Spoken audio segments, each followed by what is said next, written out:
ನಿಮ್ಮಲ್ಲಿ stronger digestion ಅಥವಾ ತುಂಬಾ ಜಾಸ್ತಿ ಅಗ್ನಿ ಯಾವಾಗ ಆಗುತ್ತೆ, ಅದು ಮಧ್ಯಾಹ್ನದ ಸಮಯದಲ್ಲಿ ನಿಮ್ಮಲ್ಲಿ ಜಾಸ್ತಿ ಫೈರ್ ಇರುತ್ತೆ.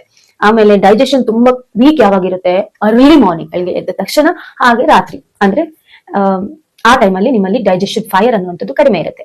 ಯಾವಾಗ ನಮ್ಮ ಡೈಜೆಷನ್ ಫೈರ್ ಜಾಸ್ತಿ ಇದೆ ಆ ಸಮಯದಲ್ಲಿ ಏನ್ ತಿಂತೀವೋ ಅದು ಚೆನ್ನಾಗಿ ಜೀರ್ಣ ಆಗಿ ಅದರಲ್ಲಿರುವಂತಹ ನ್ಯೂಟ್ರಿಯೆಂಟ್ಸ್ ನಮ್ಮ ಬಾಡಿ ಅಬ್ಸರ್ವ್ ಮಾಡ್ಕೊಳ್ಳುತ್ತೆ. ಇದರಿಂದ ನಮ್ಮ ಆರೋಗ್ಯ ಇಂಪ್ರೂವ್ ಆಗುತ್ತೆ.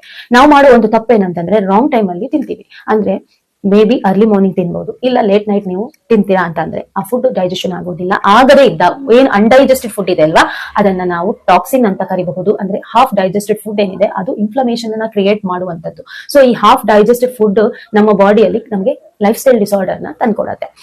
ನಾವು ರಾಂಗ್ ಟೈಮ್ ಅಲ್ಲಿ ತಿನ್ನೋದ್ರಿಂದ ಪ್ರಾಬ್ಲಮ್ ಕ್ರಿಯೇಟ್ ಆಗೋದು. ನಾವು ಯಾವಾಗ ನಮ್ಮ ಡೈಜೆಷನ್ ಅನ್ನ ಸರ್ಕ್ಯಾಡಿಯನ್ ರಿದಮ್ಗೆ ಫಿಕ್ಸ್ ಮಾಡ್ಕೊಂಡ್ವಿ ಅಂತಂದ್ರೆ ಆವಾಗ ನಿಮ್ಮ ಬಾಡಿಯಲ್ಲಿ ಚೇಂಜಸ್ ಅನ್ನ ನೀವು ಅಬ್ಸರ್ವ್ ಮಾಡ್ತೀರಾ.